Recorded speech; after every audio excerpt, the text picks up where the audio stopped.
এবং বহু বিশিষ্টজনের পশ্চিমবঙ্গে নারী শিক্ষা বালিকা বিদ্যালয় নিয়ে একটা গণ আন্দোলনের রূপ নিয়ে তার জন্য ভারতবর্ষের মধ্যে প্রথম জায়গায় এগিয়ে গিয়েছিলেন। নাকি সেই রাজ্যে একটি মেয়ে উচ্চ মাধ্যমিকে প্রথম হয়েছে, এটা সার্বিকভাবে আমাদের রাজ্যের জন্য একটি গর্বের বিষয়। কিন্তু দুর্ভাগ্যজনকভাবে তাকে একটি সম্প্রদায়ের সঙ্গে যুক্ত করে দেয়, তার নাম একটি ঘোষিত ধর্মের সঙ্গে যোগ করে দেয়। আমরা তীব্র নিন্দা করছি। আমাদের মনে হচ্ছে যে এই কাজের মধ্যে দিয়ে, এই ঘোষণার মধ্যে দিয়ে শুধু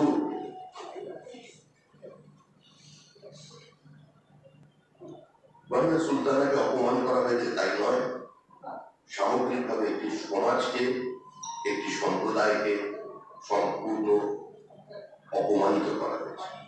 আমরা তীব্র নিন্দা করছি। এবং যিনি এই ঘোষণা করেছেন তার সম্পর্কে রাজ্য সরকারের অবস্থান কি, তার সম্পর্কে শিক্ষা দপ্তর কি বলছেন? কাউকে খুশি করতে গিয়ে তিনি বিবৃতি দিয়েছেন না রাজ্য সরকারের নির্দেশে একটা নির্দিষ্ট বার্তা দেওয়ার জন্য আজকে এ ধরনের ঘোষণা করা হয়েছে? এটি অত্যন্ত দুর্ভাগ্যজনক। আমরা বিজেপির পক্ষ থেকে এর আবার নিন্দা করছি এবং আমাদের মূল বক্তব্য, যে সরকার পশ্চিমবঙ্গের সামগ্রিকভাবে সংখ্যালঘুদের শুধুমাত্র ভোট ব্যাংক হিসেবে ব্যবহার করেছে, যে সরকার সামগ্রিকভাবে পশ্চিমবঙ্গের সংখ্যালঘু সম্প্রদায়ের আত্মসামাজিক উত্তরণের জন্য কি কাজ করেছেন তার খতিয়ান মানুষের সামনে দিতে পারবেন না। এটা একবারও বলবেন না যে এই মুহূর্তে কেন্দ্র সরকার সংখ্যালঘু শিক্ষার জন্য তাদের উত্তরণের স্বার্থে, তাদের শিক্ষার মান বাড়ানোর স্বার্থে এমএসডিবি প্রজেক্টের মধ্যে দিয়ে প্রায় 150-র মতো বেশি ব্লকে কেন্দ্র সরকারের কাজ আছে। আপনি কোনোদিন শুনবেন না, আপনারা সাংবাদিকদের সামনে কোনোদিন মুক্তার আব্বাস না দিয়ে এসে বলেননি যে সংখ্যালঘু স্কলারশিপের সবচেয়ে বেশি যায় পশ্চিমবঙ্গে। এই ধরনের ধর্মীয় বিভাজনের রাজনীতির বিজেপি বিরোধী, যারা তথাকথিত সত্য ধর্মনিরপেক্ষতার মুখোশের আড়ালে পশ্চিমবঙ্গে দিনের পর দিন বিভাজনের রাজনীতি করে যাচ্ছেন। কখনো সুভাবর্তীকে গ্লোরিফাই করছেন, কখনো 16ই আগস্টকে বেছে নিচ্ছেন, যেটা গোটা পশ্চিমবঙ্গবাসীর কাছে তদানীন্তন অবিভক্ত বঙ্গবাসীর কাছে একটা কালো দিন, যে দিন ডাইরেক্ট অ্যাকশন ডে ঘোষিত হয়েছে এবং যে দিনের সঙ্গে পশ্চিমবঙ্গের হিন্দু বাঙালিদের অন্তত 15,000 মৃত্যু যার সঙ্গে যুক্ত। আজকে তৃণমূল সেই দিনটাকে তাদের বিশেষ রাজনৈতিক কার্যক্রম হিসেবে বেছে নিচ্ছে। রাজনীতি আর যাই হোক খেলা হতে পারে, খেলার ছলে খেলা হবে বলে যারা বিজেপিকে আক্রমণ চালিয়েছিলেন নির্বাচনের পরে, যারা তৃতীয়বারের জন্য বিপুল সংখ্যাগরিষ্ঠতা নিয়ে জয়ের পরেও পশ্চিমবঙ্গের সামান্য বিরোধী স্পেসটুকু নিতে ধ্বংস করতে চেয়েছেন, যাদের কারণে আজকে এনএইচআরসি রিপোর্ট দিয়েছে যে পশ্চিমবঙ্গে আইনের শাসন নেই, পশ্চিমবঙ্গের শাসনের আইন প্রতিষ্ঠিত হয়েছে। আজ রাজ্য সরকারের যখন 26 তারিখে হলফনামা দিয়ে তাদের অবস্থান জানানোর কথা, এখন নতুন করে আমাদের কাছে ইনফরমেশন অনুযায়ী বিভিন্ন জেলায় জেলায় ইনফরমেশন পাঠিয়ে দেওয়া হচ্ছে যে বাড়িতে পুলিশ পাঠাও। দুয়ারে সরকারের পরিবর্তে দুয়ারে পুলিশ পৌঁছে গেছে। যে সমস্ত জায়গায় অভিযোগ করা হয়েছিল সেখানে গ্রামে পুলিশ পৌঁছেছে, সাদা কাগজে তাদেরকে লিখিয়ে নেওয়ার চেষ্টা হচ্ছে, ভিডিওগ্রাফির প্রচেষ্টা চলেছে। 4টি ভাগে জিনিসটাকে ব্যবহার করা হচ্ছে। এক, নট ফাউন্ড ট্রু, যে কোন রকম ঘটনার সত্যতা খুঁজে পাওয়া যায়নি, কারণ তারা এর মধ্যেই বলেছেন সকালে এই রিপোর্ট ত্রুটিপূর্ণ রিপোর্ট, এই রিপোর্ট পক্ষপাতদুষ্ট এবং প্রকাশ্যে মানুষের সামনে দাঁড়িয়ে বলছেন মানবাধিকার কমিশন বিজেপি কর্মীদের দ্বারা পরিচালিত হচ্ছে, এই রিপোর্ট বিজেপির রিপোর্ট। আরেকজন বড় জায়গায় দেখার চেষ্টা চলেছে যে এগুলো অভিযোগযোগ্য কোনো বিষয় নয়, অত্যন্ত সামান্য বিষয়। কিছু ক্ষেত্রে তারা দেখাবার চেষ্টা চালিয়ে যাচ্ছেন কগনিজেবল অফেন্স, কিন্তু বেলেবল অফেন্স। কিছু হয়নি এটাও তারা প্রমাণ করবার চেষ্টা করেছেন। আজকে বিভিন্ন জায়গায় সাধারণ মানুষকে যারা কমিশনের সামনে মুখ খুলেছেন, 20 দিন ধরে রাজ্য সরকারের দেওয়া রিপোর্টের ভিত্তিতে 311টি স্থান তারা পর্যবেক্ষণ করেছে। আমরা বলেছিলাম এই পর্যাপ্ত নয়, আমরা আবার বলছি এই রিপোর্টটি কোনো আইসবার্গ, কিন্তু তা সত্ত্বেও রাজ্য সরকার তাদের পুলিশ প্রশাসনের মধ্যে দিয়ে আরেকটা নিপীড়নের ব্যবস্থা নতুন করে করেছে। যদি এটার উপরে ভিত্তি করে আমাদের কাছ থেকে যে ধরনের অভিযোগ আমাদের কর্মীদের মধ্যে থেকে বা সাধারণ মানুষের কাছ থেকে আমরা পাচ্ছি, কারণ শুধু বিজেপি কর্মী সমর্থকদের গ্রাম আক্রান্ত হয়েছে এরকম নয়, এমন বহু জায়গা আক্রান্ত হয়েছে যারা এই নির্বাচনে প্রকাশ্যে তৃণমূল কংগ্রেসকে ভোট দিয়েছে। উত্তর 24 পরগনা, দক্ষিণ 24 পরগনায় এই ধরনের একাধিক নয়, প্রচুর ঘটনা ঘটেছে, প্রচুর গ্রাম, এর ইনফরমেশন আমাদের কাছে আছে। তারা অভিযোগ করেছিলেন সমস্ত জায়গায় যেরকম পুলিশ অভিযোগ নেয়নি, আবার বহু জায়গায় আশা করেছিলেন মানুষ যে মানবাধিকারের আধিকারিকরা তাদের কাছে অন্তত পৌঁছবেন। তারা নিরাশ হয়েছে, একটু হতাশ হয়েছে না পৌঁছানোর জন্য, কিন্তু দুর্ভাগ্যবশত আজকে সেসব জায়গাতেও বিভিন্ন জায়গায় গিয়ে পুলিশ প্রলেপ লাগানোর চেষ্টা করছে 26 তারিখে ফলস লাগার জন্য। আমরা যেখান থেকে ইনফরমেশন পাচ্ছি, আমি আবার বলছি, যে ইনফরমেশন আমাদের দলীয় কর্মী সমর্থক এবং তাদের বাইরে যেগুলো আমি কথা বললাম, আমরাও কিন্তু স্পেসিফিক্যালি আমাদের পক্ষ থেকে বা যারা এই ধরনের অভিযোগ করছেন তাদের পক্ষ থেকেও আমরা কমিশনের কাছে সংশ্লিষ্ট পুলিশ আধিকারিক, তিনি আইসি হতে পারেন, ওসি হতে পারেন বা অন্য, যার সম্পর্কে যে অফিসারের সম্পর্কে গ্রামবাসী বা আক্রান্ত অভিযোগ করেছেন তাদের নাম দিয়েও আমরা কমপ্লেন করছি। এটা কোন সুস্থ সমাজে এটা কাম্য নয়।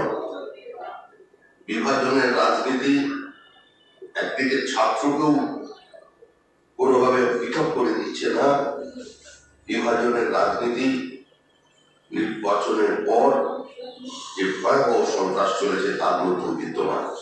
এই পরিস্থিতি থেকে বাংলার মানুষকে সচেতন করতে আমার মনে হয় আমাদের আবেদন যে শুধু রাজনৈতিক প্রক্রিয়া নয়, সমস্ত মানুষকে এগিয়ে এসে এর বিরুদ্ধে প্রতিবাদ জানানো উচিত। কারণ যে পরিস্থিতি ধীরে ধীরে পশ্চিমবঙ্গে তৈরি করা হচ্ছে, এই পরিস্থিতিতে আগামী দিনে তৃণমূলেরও যারা উত্তরসূরি থাকবে, তাদের পরিবার পরিজনরা এবং তাদের বাড়ির ছোট ছোট ছেলে মেয়েরও একটা অদ্ভুত সামাজিক পরিস্থিতির মধ্যে তারা পৌঁছবে।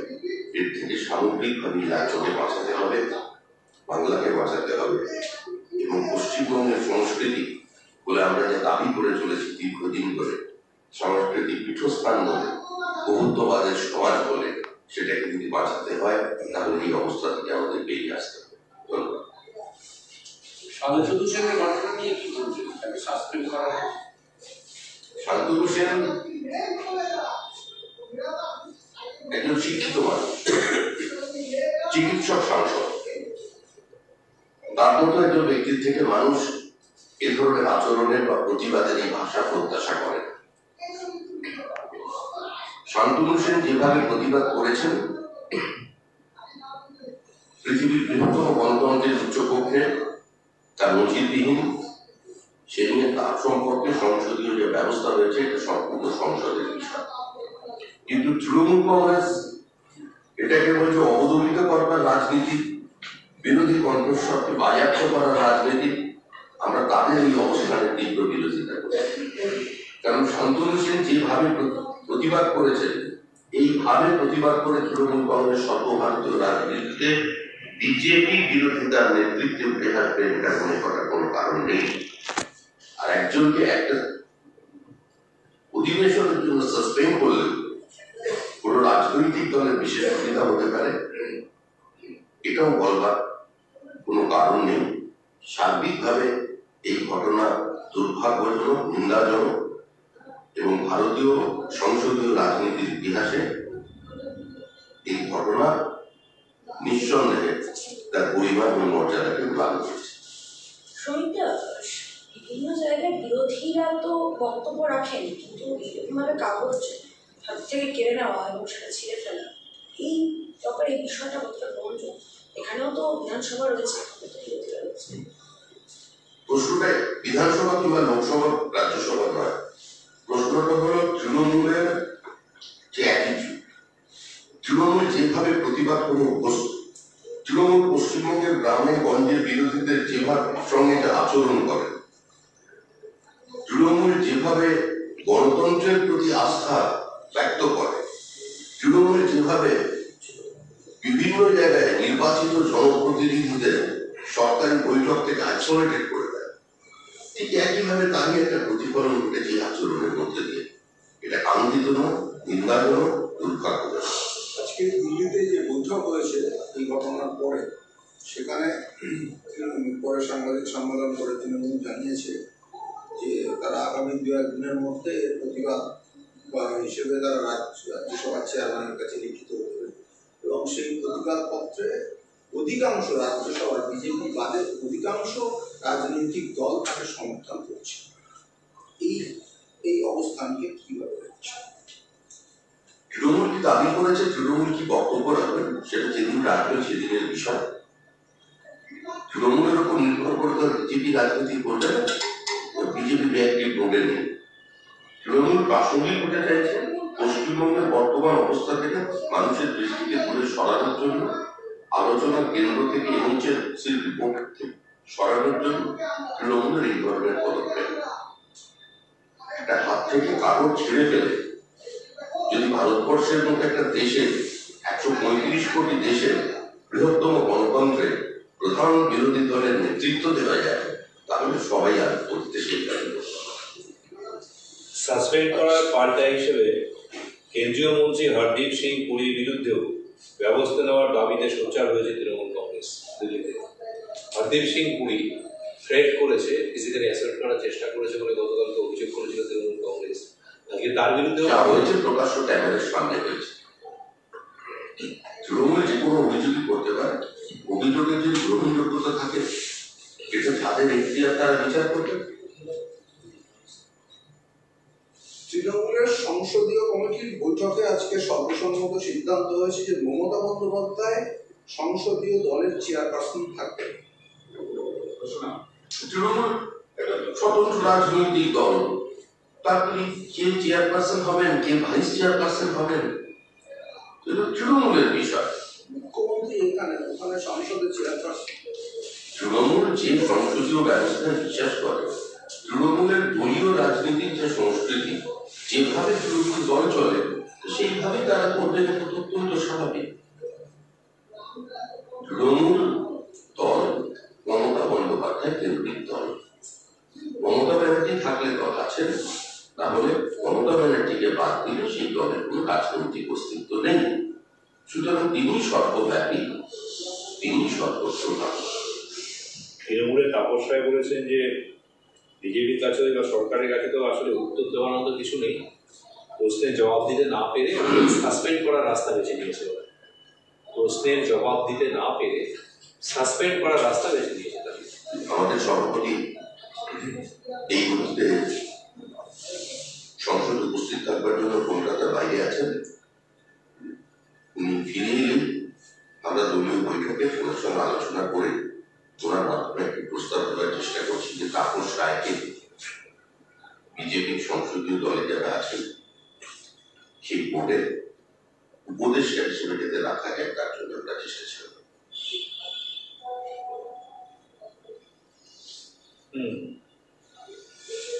এই কেসে এই প্রথম স্থানাধিকারী এই মেয়েটিকে তৃণমূল কংগ্রেস কন্যাশ্রীর ব্র্যান্ড অ্যাম্বাসেডর ঘোষণা করছে রাজ্য সরকার। আজকে মুর্শিদাবাদ জেলা শাসকের দপ্তরে তাকে সম্বর্ধনা দেওয়া হয় এবং এই ঘোষণা করা হয় যে কন্যাশ্রীর ব্র্যান্ড অ্যাম্বাসেডর হবে এই কন্যা। মেয়েটি পড়াশুনো করেছে, নিজের মেধার উপর নির্ভর করেছে, উচ্চ মাধ্যমিকে প্রথম স্থান অধিকার করেছে, মাধ্যমিকে সে পঞ্চম স্থান অধিকার করেছিল। তার উজ্জ্বল একাডেমিক কেরিয়ারকে তৃণমূল কংগ্রেস ও তৃণমূল কংগ্রেসের সরকার তাদের পরিসর ধর্মের সঙ্গে নাম জুড়ে তাকে অপমান করেছে। এখন তারপরে ধরে ধরে বেড়ানোর জন্য এই রাজনীতি, এর মধ্যে তৃণমূলের কোনো কৃতিত্ব নেই, এর মধ্যে বিজেপির কোনো রাজনৈতিক দলের কোনো কৃতিত্ব নেই। সেটা মেধার উৎকর্ষতা নিয়ে এই জায়গাটা পেয়েছে। এই মেয়েটাকে রাজনীতির টেনে বেঁকে নিয়ে রাজনীতি করাটাই উচিত না। এই কন্যাশ্রীর ব্র্যান্ড অ্যাম্বাসেডর করার তো সঠিক সিদ্ধান্ত নেবে। যাকে গতকাল অপমানিত করবে সম্পূর্ণ তার মেধাটাকে সঙ্গে আমি একটা সম্প্রদায়কে যুক্ত করে দিলাম। আমার মনে হচ্ছে সেই সমাজ থেকেও এই ঘটনার প্রতিবাদ করা হয়েছে। আগে থেকে ব্যান্ড অ্যাম্বাসেডর করছে, তাকে রাজ্য সরকার সহযোগিতা করবে উচ্চশিক্ষা সবাইকে এরকম করতে গেলে আদপে সবাই শ্রীহীন হয়ে পড়বে। রাহুল গান্ধী আজকে বলেছেন রাফালে বড় দুর্নীতি হয়েছে, তখন আপনারা কেউ সমর্থন করেননি, কিন্তু সত্যিটা একদিন বেরিয়ে আসবেই। ফ্রান্সে এই নিয়ে তদন্ত হচ্ছে, দেখবেন প্রধানমন্ত্রী খোদ রাফাল দুর্নীতির জন্য দায়ী। প্রধানমন্ত্রী ভাবতে পারেন যে সবাইকে চুপ করিয়ে দেবেন, সবাইকে কিনে নেবেন, কিন্তু পারবেন না। সিবিআই ডিরেক্টর রাফাল দিয়ে এফআইআর করতে যাচ্ছিলেন, তখন তার ফোন ট্যাপ করে ব্ল্যাকমেল করা হয়েছে। গোটা দেশের উপর আক্রমণ নামিয়ে আনা হয়েছে। ওনার এই ধরনের বক্তব্যের জন্য ওনাদের পারিবারিক দুর্গ আমেথির মানুষ ওনাকে বিদায় জানিয়ে দিয়েছে। নিজে এখন পেলে আছেন, সেটা নিয়ে কথা বলুন নিজেদের অবস্থা। অমর্ত্য সেনের পরিচালিত যে প্রতিষ্ঠিত ট্রাস্ট, তাদের রিপোর্টে মমতা বন্দ্যোপাধ্যায় সরকারের দুটি প্রকল্প দুয়ারে সরকার এবং দিদিকে বলো তার ভূয়সী প্রশংসা। ভালো নিজ বন্ধু নিজ বন্ধু আছে। অমর্ত্য সেন নিঃসন্দেহে তার পাণ্ডিত্য নিয়ে কেউ কোনো প্রশ্ন করছে। অমর্ত্য সেনের অবস্থান কেন্দ্রীয় সরকার বিরোধী, ব্যক্তিগতভাবে নরেন্দ্র মোদী প্রধানমন্ত্রী হওয়ার আগে থেকেই তিনি আক্রমণ করে আসছেন। আর বাদ বাকি একজন প্রবীণ মানুষ সম্পর্কে, নোবেলের সম্পর্কে আমরা কোনো বক্তব্য রাখতে চাই না। ওনার বক্তব্য এবং ওনার বিভিন্ন সময় মতামত সম্পূর্ণ রাজনৈতিক, তার রাজনৈতিক আর সমিতা, আজকে ছবি প্রকাশ্যে এসছে স্বরাষ্ট্রমন্ত্রী এবং শুভেন্দু অধিকারী বৈঠক, এবং অনেকেই মনে করছে যে এনএচআরসি রিপোর্ট প্রকাশ্যে আসার পর শুভেন্দু অধিকারী বিরোধী দলনেতা পুনরায় গেছেন স্বরাষ্ট্রমন্ত্রীর সাথে দেখা করতে। এই বিষয়ে আলোচনা একজন বিরোধী দলনেতা আর একজন স্বরাষ্ট্রমন্ত্রী, কিন্তু দুজনেই ওই পদ্মফুল প্রতীক নিয়ে নির্বাচনের প্রতিদ্বন্দ্বিতা করে বিধানসভা এবং লোকসভায় পৌঁছেছেন। তো এই দুজনের মধ্যে দেখা হতেই পারে, মাসে একবার দেখা হতে পারে, প্রতি সপ্তাহে দেখা হতে পারে। এটা কোনো রাজনৈতিক জল্পনা আসে।